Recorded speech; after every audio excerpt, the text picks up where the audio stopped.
Oh, really? Amazing.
How many of you text and drive?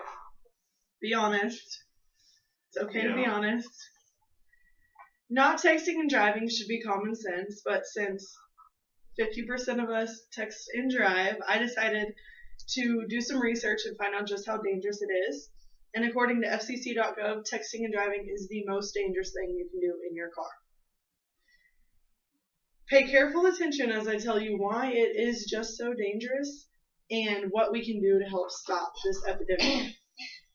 So texting while driving is the source of 20% of all wrecks, and the minimal time you spend reading a text or sending a text is 5 seconds. So if you're driving 55 miles per hour, you're looking down at your phone for at least the whole length of a football field.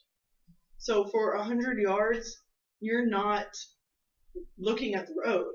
You see how dangerous that is? According to distraction.gov, texting while driving is equivalent to driving after having 4 beers, which for some cases is over the legal limit. Another reason there's so many texting related accidents is because teens see their parents drive and parents lead by example.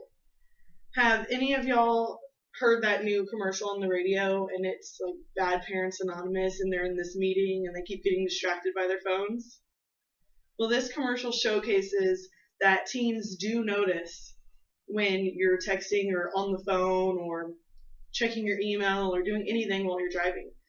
And according to textingandDrivingSafety.com, almost 50% of all teens have witnessed their parents texting and driving, while only 27% of adults will actually admit to it. In order to reduce the amount of texting and driving related crashes, we need to be good role models. We need to set a good example for even our little 2- and 3-year-olds. They shouldn't see us on their phones because when they grow up, they're going to think it's okay.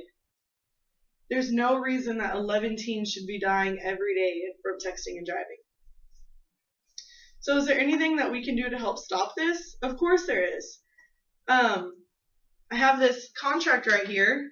It's from Allstate, the insurance company, and it pretty much just says that everyone who signs right here pledges to not text and drive, and I would encourage you all to sign it. Help save some lives. So I'll start, and then y'all can sign it if you want to not kill people. Anybody? So this pledge, it might not make everyone stop texting and driving. Y'all might still do it, but if it could save some lives, that's all that really matters, is that it saves at least a couple lives.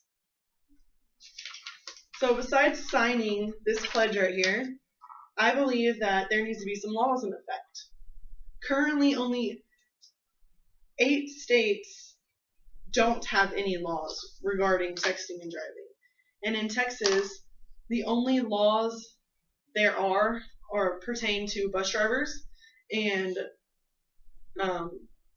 people under 18. They can't be on their phones at all. And in school zones, you can't be on your phone either. Thank y'all for signing that. Everyone signed it. That's awesome. So, as you know, like I just said, Texas doesn't have very many laws about it. There's some fines, but it's not bad. In other states, they have it where you can't even be talking on your cell phone. You have to use a hands-free device. So since there's not any really good laws here, 24 cities across the state of Texas have decided to take it upon themselves and make their own stricter laws.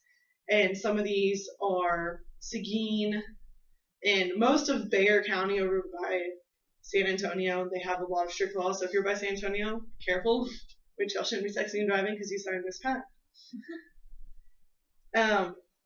According to handsfreeinfo.com, that's where I got that information about the 24 cities. What would the world be like if there was no more texting and driving? There would be less wrecks. The road would just be safer. Our kids, generations below us, wouldn't even think about texting and driving because they wouldn't have such bad examples showing them that that is okay to do. We wouldn't have to worry about our loved ones every time we heard sirens. We wouldn't have to think, what if my text just killed them? So what would the world be like if we did keep texting and driving? You or someone you know could be a victim. Even if you're not the one texting and driving, someone else could be texting and driving, and you could get hit by them. Your mom or your sister or your best friend could get hit by someone who's texting and driving, or they could be reading your text.